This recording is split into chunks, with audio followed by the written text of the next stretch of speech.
birthday! Yay! Welcome back, everybody, to Chaps Mini Cultures. It is Friday. This week went by fast. And before we do anything else, I want to take a quick second and do a shout out, whether she's watching or not. But it is a special person's birthday today, and I think she's celebrating with some adult beverages and some fresh seafood somewhere on the Irish coast. Happy birthday, Tamara Thorpe. Yes, happy birthday! It's your birthday! Yeah. Fantastic. We should actually have a segment. We should give birthday shout outs. People send their birthday stuff in. There used to be a show on TV. They probably did it here in America too, where they used to, this kid show, television show used to recite names. Happy birthday, David. Happy birthday, Christian. And of course, you hung on the, as a kid, you hung looking at it going, please say my name. And I've been to events where we've done that as part of the team, rooms that were there for seminars for a whole weekend or maybe for 5 days in a row, and rooms with, let's say, 150, 200 people, sometimes even up to 400. And every day when we started the day, we made sure that we identified the people whose birthday it was, and they went up on stage and they got a standing ovation from the whole room. Nice. And what this does, it may sound a little childish or whatever. What it does, though, is magical, because if you celebrate people, you put them right in the spotlight. You give them confidence. You give them you give them energy. It is something I think we're not celebrating ourselves enough, and I'm guilty as charged. I don't celebrate the people in my family enough. I don't celebrate myself enough. I'll be the first to admit that is one of my weaknesses. And if we celebrate each other, then we're not mad at each other. Absolutely. Well, but I think you said something about, it seems silly and that kind of stuff. Silly comes through play, right? And play is what we're talking about today, okay? So we're talking about sports. We're talking about the insights. What insights can we grab out of sport about a culture? But of course, when you're preparing, you said in those situations, you're preparing the room, you're preparing the atmosphere or setting up the energy in the room. So I'm going to play something related to sport, not of my culture, kind of my culture in terms of close neighbours, but of my culture as far as sport is concerned. But I just want everybody to sit back and enjoy the preparation, the connectedness that comes through this relatively short video, but it's got to be played in its entirety to get the effect. So please. Is this the part where I need to get a beer, or is yeah, you can go and get a beer if you like. Actually, you should. It's part of the sport too, I think. That's what I'm asking. Okay. And now the All Blacks just waiting for the French to peel off the tracksuits, stand in front of them and receive the challenge of the haka.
The challenge. Haka. Haka. How often have the All Blacks been defeated? Well, I mean, many times, but not as many as they've won, I don't think. I think it must be awe-inspiring to watch. Look at the opponent's team, how they were like either in shock or in disbelief or whatever went through their minds. How do you go into a game not be at least a little bit tense, knowing that this is how hyped up your opponent is? This is how intense this is going to be. Well, it's impressive. It is something that we have the greatest amount of respect for in Australia. It's one of the biggest rivals in rugby, Australia and New Zealand, across a small expanse of water. But the haka is a representation of unity and of strength and of real tribal community, right?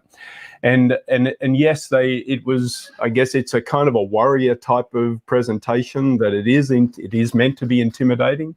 Mm-hmm. But I think the haka is also used in many situations, in many times where it's given respect. There's been funerals, weddings.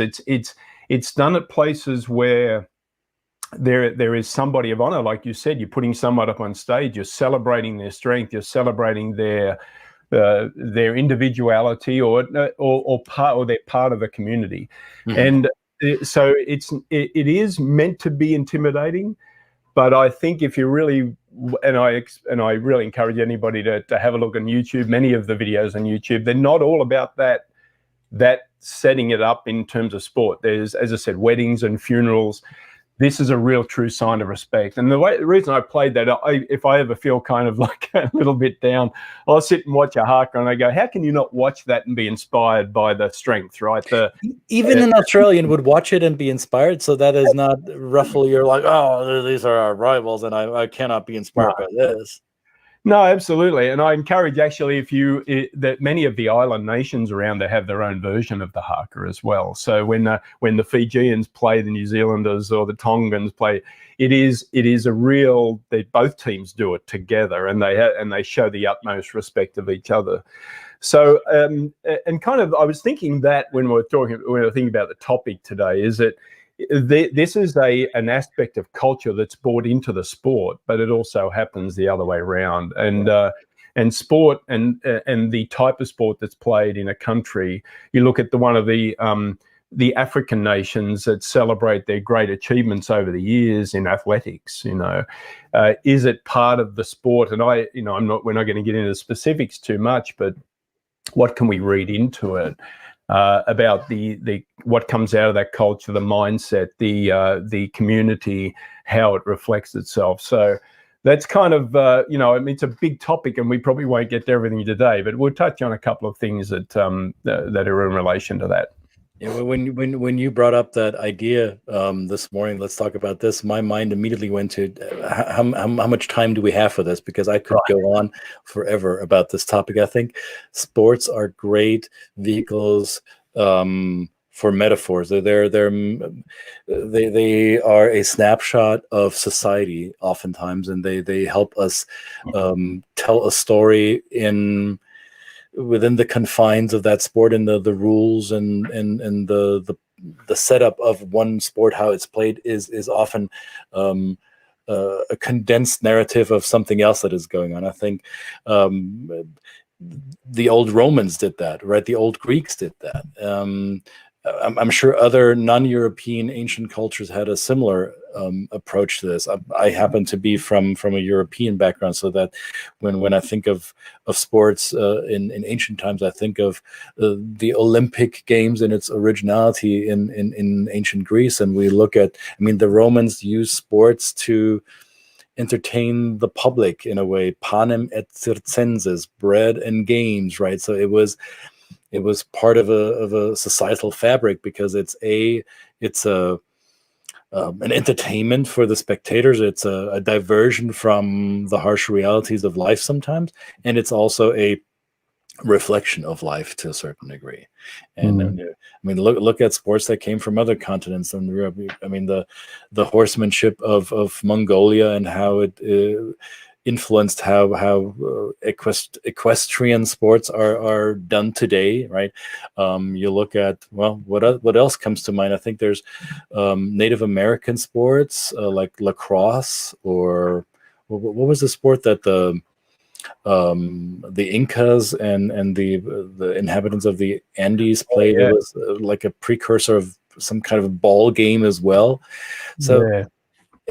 all the ancient societies had some sort of sport as a proxy, so to say, for other conflicts that needed to be resolved, right? Sports can be a projection of so many things in life. And since we said sports and business and culture, I find myself in our work to often use sports as a vehicle to explain how different cultures organize work and how they go about solving problems. I had this morning. I had a training call with an American couple, a U.S. couple that are just moved to Germany, and I already primed them that we're going to talk about football and football. There's the real football, the one where you have a ball, a sphere-shaped object that you move around the field with your feet, hence football.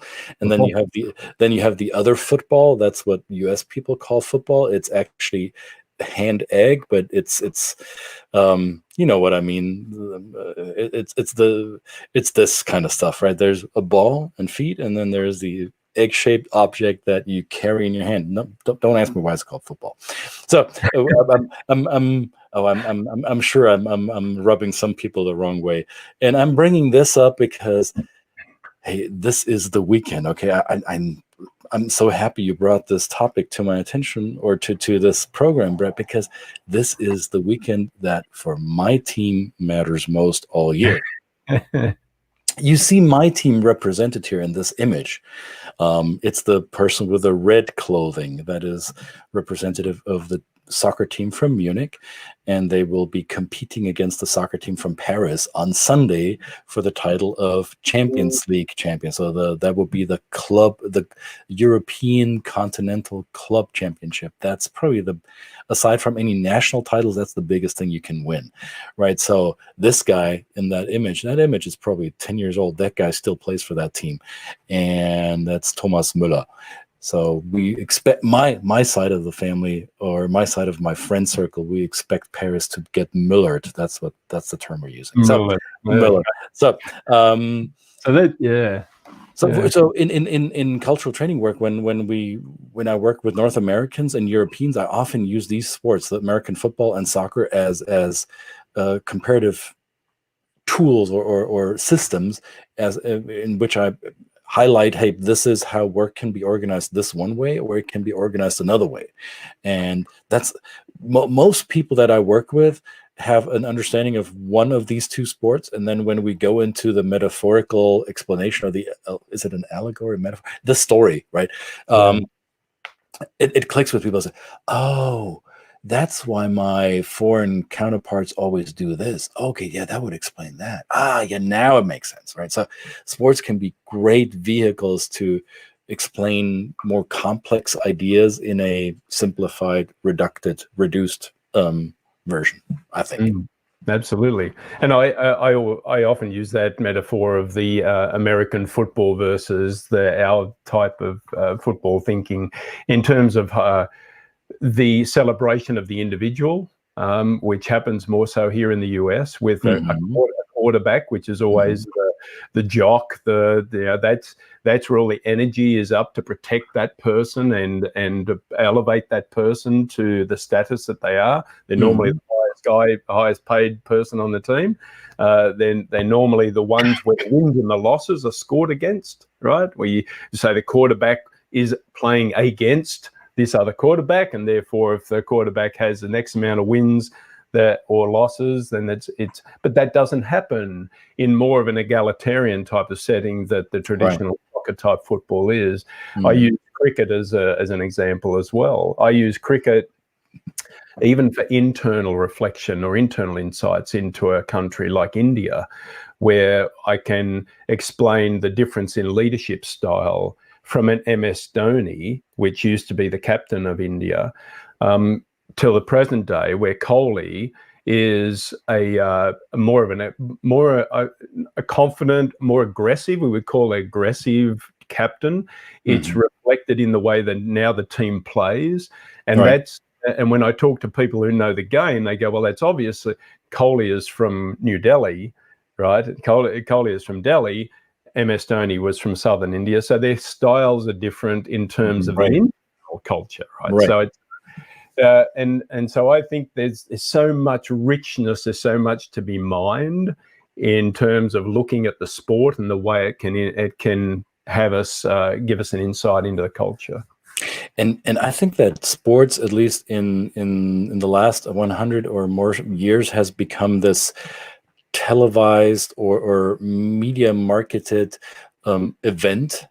It's less than a something that you do because you want to be active in it, you want to play and maybe stay in shape or be physically in a competitive format. It has become something that is marketable and is televised or on radio, or it's reported on, and it has taken on a much bigger event character than it was originally. And so the heroes that are formed or that are shaped by this process, they often become the poster children for certain tribal or national identities, right? So you look at club sports, so you have the tribal belonging to a group of fans that is behind or is supporting one club, whether that's a college team here in the United States or if it's a professional team. So there is a rallying cry around that club or team identity. And then you have the national competitions. That's when we project our national feelings or attitudes on a national team and have them compete in a fairly peaceful manner. And as a German, I have to say this for Germany, that was part of our saving grace, because Germany after World War II was a pariah in the eyes of the world for various good reasons, and the vehicle for Germany to come back on a global scene was football, or soccer as they say here in North America, because Germany entered the international consciousness again in a positive way as a soccer team that won, and won so in a humble way, and won without being stereotypically nasty German, what people had in mind when they thought of Germany after World War II. So football has been I think the cultural phenomenon that is responsible for how Germany sees itself today. I may be overplaying my card here a little bit, and most Germans may not see it the same way because they still live there. I don't live in Germany. I look at it from the outside, and I find it fascinating how the tool of an athletic competition has become like a calling card for a nation. If you could look back at 2006, when Germany had the privilege of hosting the Soccer World Cup, the country was able to present itself as this new country, as a fairly recently reunified country after the division during the Cold War, and as a country that has come to terms with its history, and it presented itself in a way that most foreigners, most non-Germans, were not aware of. They saw, oh, this is Germany today. This does not match up with the stereotype that I had in my mind. This was the best marketing campaign that Germany could have done. Right. So it really, and it reflected on the self-image Germans have of themselves. Now, like, yeah, we're hosts to the world, and we're welcoming, kind, and we play soccer well too, and come in here. So and look at our team. It's not just white people. It's, hey, there's people with Arab sounding names, and there are people with darker skin. Yeah, those are Germans too. Go figure. Yeah. So that's how sport actually becomes part of a cultural narrative, right? Yeah, absolutely. And I think internally, well, I mean, it can be weaponized a little bit. Of course, you know, we have had discussions in this country of the US about the influence of politics and how sport has either been used, or people that in that sport have been used to project a certain politics, but it can be used on the other side. An example, a number of years ago in Australia, my country, where a cricketer actually died playing cricket. I mean, he got killed playing the sport that we love and cherish, you know, and it's a very globally competitive. I mean, our competitors, like the big competitors in the world, South Africa, the UK, England, these around the world that play cricket and play at such high level. I was very much impacted here in the US, and I play cricket here in the US. Most of the teams here are from the South Asian countries, people that play. And when he died, there was this outpouring, wonderful outreach and outpouring to our cricketing community, the Australian cricketing community here in the US. So it connected us, and of course then those rivalries and that all went away. At that point, it was beyond politics. It was beyond the rivalry of the sport. It was, we play the same thing. We have fun at the same thing. We connect around the same thing. We understand if it was one of our countrymen that would have done the same thing, you would have done the same. And also to the fact that the Australian cricket captain, strangely enough, almost is held in the same regard as the Prime Minister in the country. It is, when that happened, the captain of the team had a press conference. There was a visceral collective feeling that the rest of the country, this was at that moment the leader of the country, not the Prime Minister, the captain of the sporting team, that reflected our grief and our the impact that this sport has on us, and really kind of ties us together. So it was very impactful. And so I think that when you're not a part of a culture, and you look at a continent like Africa or Asia, or, you know, Asian cultures have a lot of martial arts. It's reflective of a lot of the deep honor and respect that they pay to each other. And I've never done martial arts, but every time I hear somebody describe it, there's this real sense of inner thoughtfulness, inner discovery that takes place before you can even present yourself in front of an opponent. And then this was a misconception for me for the longest part, because I had never been a fan of martial arts. I only saw the fighting part. I thought, oh, why would I do that? And then my daughters developed an interest in Taekwondo, and we said, okay, if that's what they want to do, let them do it. And that's when I recognized this is not about the fighting. This is about becoming one, your mind and your body becoming one, and becoming aware of how your mind and your body are a closed or a system together, right? And how martial arts is actually not about fighting. It's about becoming whole with yourself first, so you don't have to fight. And the beauty in that is I think that is very reflective of many Asian cultures, that of being more mindful, more conscious of oneself, and being maybe resolving conflicts in a different manner than maybe European or American or African cultures do, right? So I think the sports that become popular in certain corners of the world are, I think they're born out of the culture in which they evolved, right? It's one begot the other. Yeah. And when you talk about weaponizing it, and then I would give you that. I'll give you an example. There's the weaponizing, and then there's the harmonizing, and both go often hand in hand, which I found very interesting. I remember in the 2014 Soccer World Cup, which was held in Brazil, we now know that Germany won that tournament. By the way, the first time that a team from outside of South America won a World Cup that was hosted in the South American country. That usually didn't happen.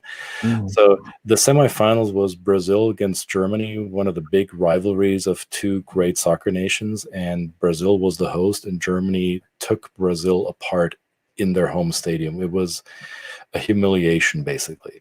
And it was unbelievable for Germans. Most Germans who watch it will never forget the day that happened, because we know it's very unlikely that it will happen again. And most Brazilians want to forget it, and they can't. So I remember we were living in Tennessee, and I took my girls to the soccer summer camp in a small town in Tennessee, and I let them off at the parking lot, and I see this van with the sliding doors parked 2 cars over, and I overhear Portuguese. I hear this family getting out of the car speaking Portuguese, and everything. And this was a day or two after Germany had defeated Brazil. And I was like, oh my God, let this be people from Portugal. Please let this be Portuguese people. And I understand that it is Portuguese. I wasn't able to detect whether it's Brazilians or Portuguese who are speaking it. So I bring the girls back from the soccer field. We speak German on the way back to the car, and sure enough, there's a Portuguese speaking people, and they hear us, and they say, oh, what language do you speak? Is that German? I said, yes. And I hear you speaking Portuguese. So where are you guys from? Oh, we're from Brazil. And I was like, oh gosh, this is not good. This is not good. So we had a conversation in that parking lot that lasted probably for 30 minutes. And at the end, I think we came out well. I thought this was going to be very confrontational. And what happened was that the Brazilians said, we are so mad with our team that they lost to your team. This is such an insult to ourselves. And how could we let that happen? We're not blaming you for defeating us. We're blaming our own team for being such incompetent players. And then at that point, it was clear that Germany would face Argentina in the finals. Oh, yeah.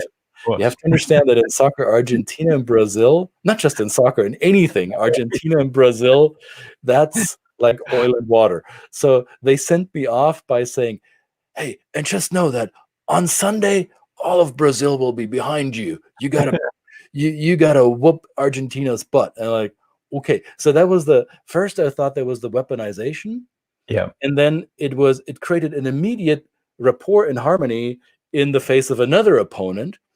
And on that soccer field, at a different point in time, I was speaking German across the field to my kids. And right next to me, like 10 feet away, was this other dad who I overheard speaking Portuguese with his kids. So it turns out he's Brazilian.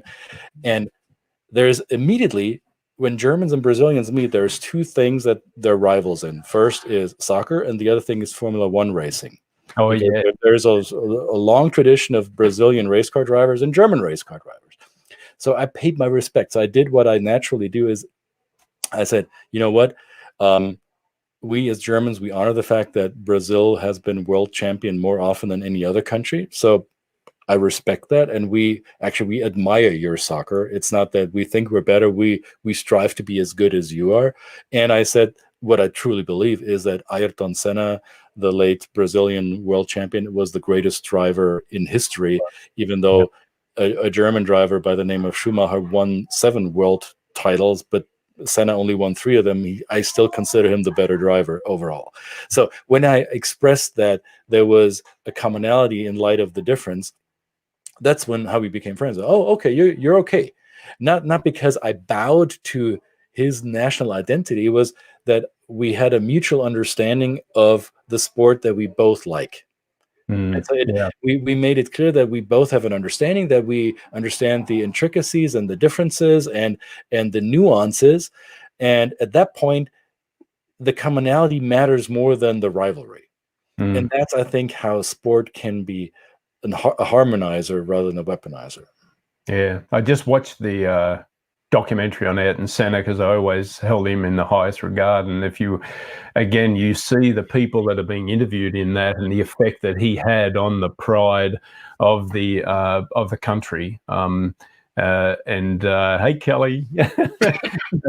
and we gave a shout out, Kelly, by the way, early in the episode to Tamara, but we're pretty sure that she's probably not listening to us after a few adult beverages. So I think it was just another great way of learning a little bit more about the Brazilian mindset and seeing the effect that the sport and the reflection that sport has about the culture.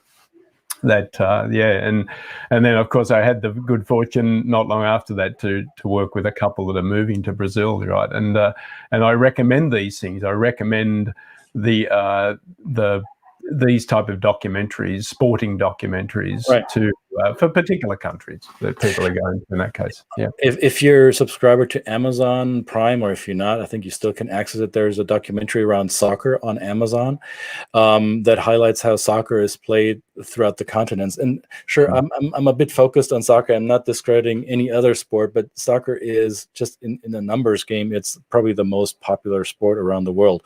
And I learned in my work, and as a non-working tourist myself, that no matter where I go in the world, if I am able to connect to the local sports tradition and show an interest in what's going on locally, that seems to be the quickest rapport builder. So typically I would ask, no matter where people are from, I would ask them, what is your club? What is your team? I had this today with this American couple.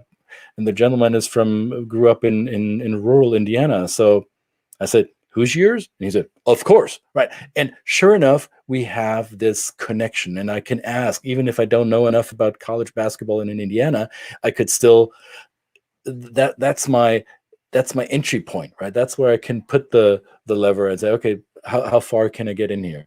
And that's how sports, to me, in my personal life and in my business practice, has become a really powerful vehicle, because it's rare to find people who are not passionate about some sort of sport. Yeah. And even if they're not, I have this Italian friend here in town who, go figure, an Italian who doesn't care about football at all. And when he admitted to that, I said, give me your passport. I think your citizenship will be revoked immediately. And that creates a conversation as well, right? It doesn't really matter if you're a fan or not. Just by using that as the conversation topic, I found it to be very, very mind-opening and engaging with most everybody that I met in my life. I don't know if that's similar for you. Absolutely, yes. I mean, sometimes it can fall flat. You go, well, what about that sport? And they go, yeah, I don't really follow it. Kind of like, well, great, let's talk about that. Let's talk about what is your, right? It opens up the conversation, I think. I think this topic is bigger, and we've got plenty of people in our network that do cultural work and are actually in that can give us some insights into this. And I think we should consider this as probably a bigger topic.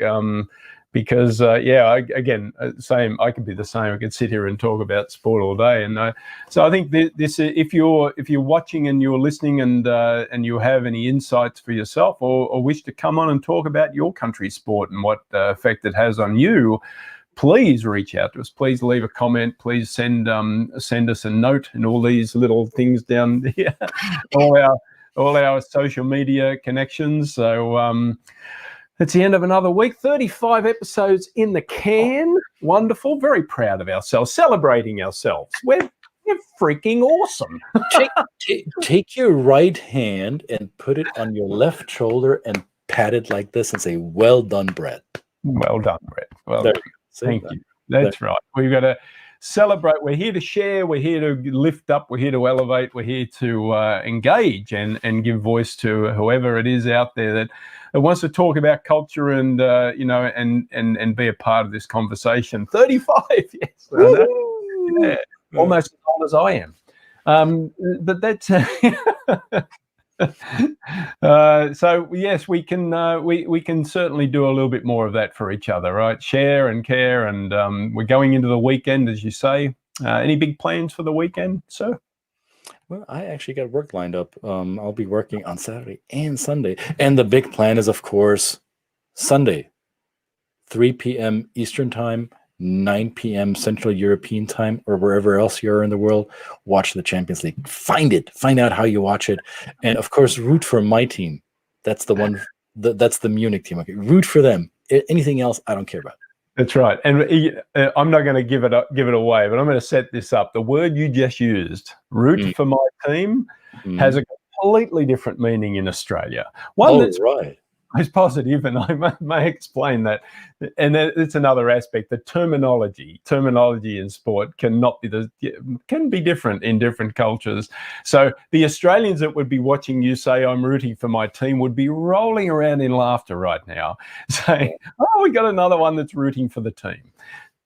Just leave that with you. I'm gonna leave that as a little bit of a breadcrumb. So watch a future episode, and I'm going to explain some terminology in the terms of. Brett just opened a loop that won't be closed in this episode. So cheer for my team. I hope that is maybe a little. Do whatever. Support my team, will you please? Thank you. All right. Absolutely. Happy weekend, everybody. Thanks for joining, Kelly. We glad you joined, and thanks, mate. And we'll see everybody next week. See you guys. Bye. Bye now.